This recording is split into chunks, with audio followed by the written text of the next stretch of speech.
Welcome back. This is Escape the Money Trap, financial literacy for young adults. I'm the Money Dad, and I'm here to teach you the money skills that society keeps hidden so you can take control of your financial future. Let's get back into it with our fourth step to building wealth, learning what to invest in. I've told you the first three steps to building wealth. You understand the means by which people build wealth, appreciating assets.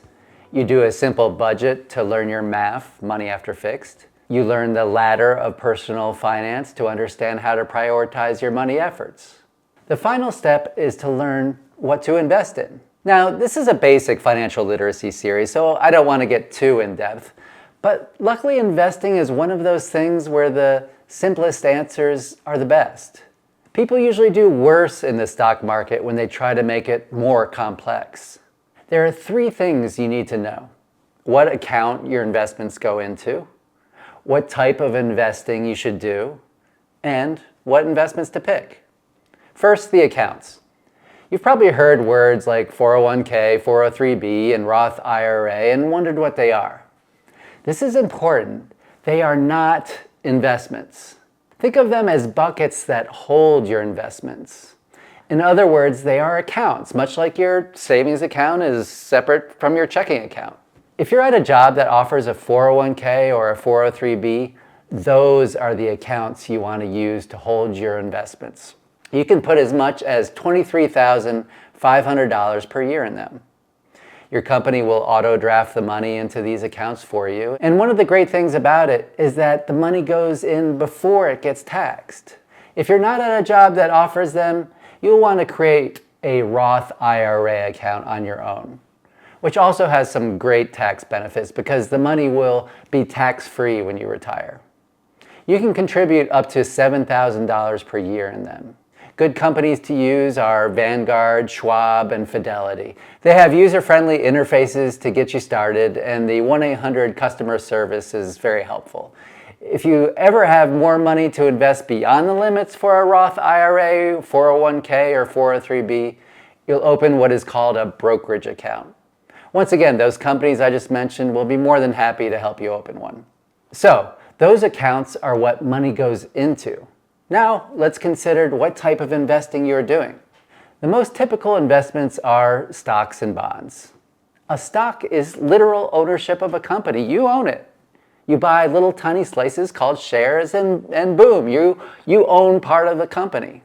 A bond is a loan to a company or government where they pay you back in interest payments, and then the total loan amount comes back to you when the bond term is over.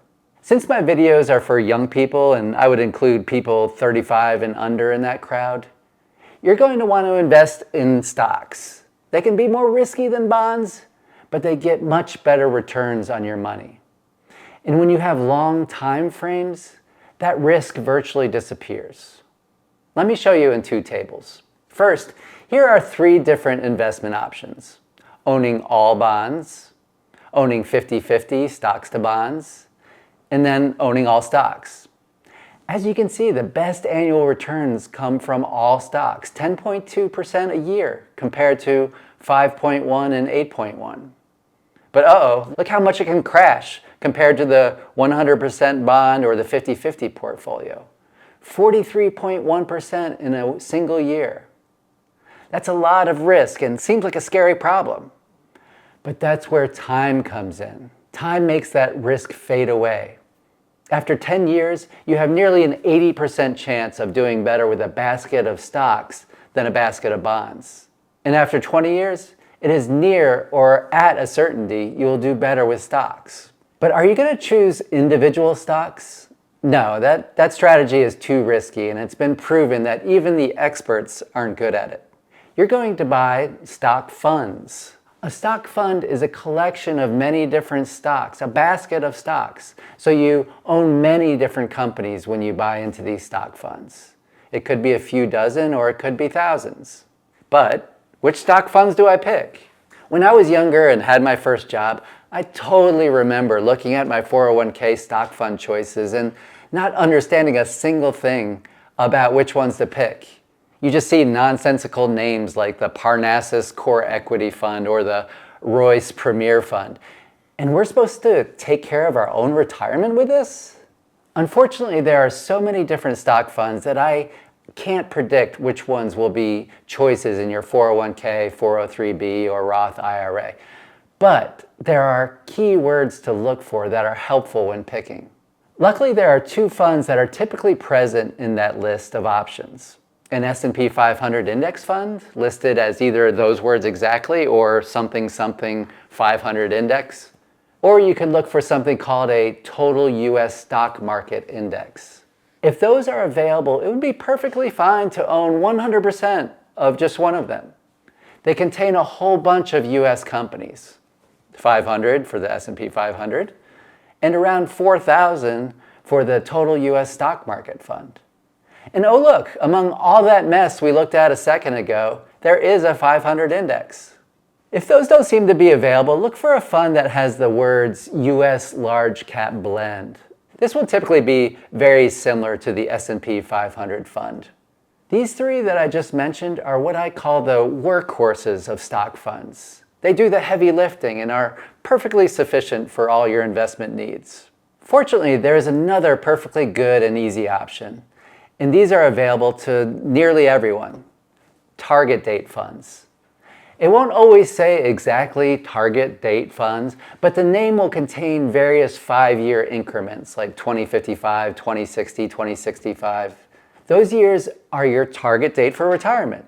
You simply choose the fund that's closest to your projected retirement, and all the stock and bond picking is done for you over the years and decades ahead. Yes, they'll own a little bit of bonds in there too. Because the investing is automatic behind the scenes, these are great default options. And once again, check it out. Even though that list of investments meant nothing to you before, you're now armed with the knowledge to see the target date funds.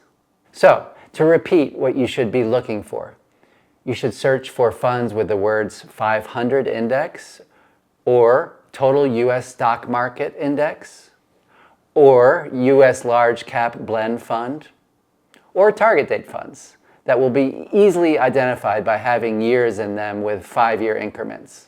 You've probably heard the term diversification regarding investing at some point in your life. This is a concept of investing where you spread your investments among many, many companies to reduce the risk. The risk of owning just a handful of stocks that all might perform poorly. And by owning one of these funds that have 500 or thousands of different companies, you're plenty diversified and over time plenty safe. Diversification is kind of like randomly picking strawberries without looking at them. You know how strawberries can vary so much in taste? Some are absolutely delicious, some are pretty good, and some are horrible.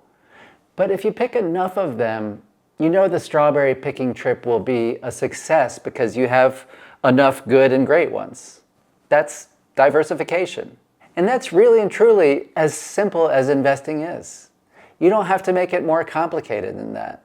Yes, someday in middle or old age, you may have to consider other things, but the investment choices I mentioned above are perfectly sufficient for young people. Not only sufficient, but those funds often beat expert stock pickers over the course of 5 years or more. So keep in mind your worst enemy who thinks you don't know how to invest on your own, and start building that compound interest engine right away. Click the next video for a breakdown of the 12 Money Dad rules.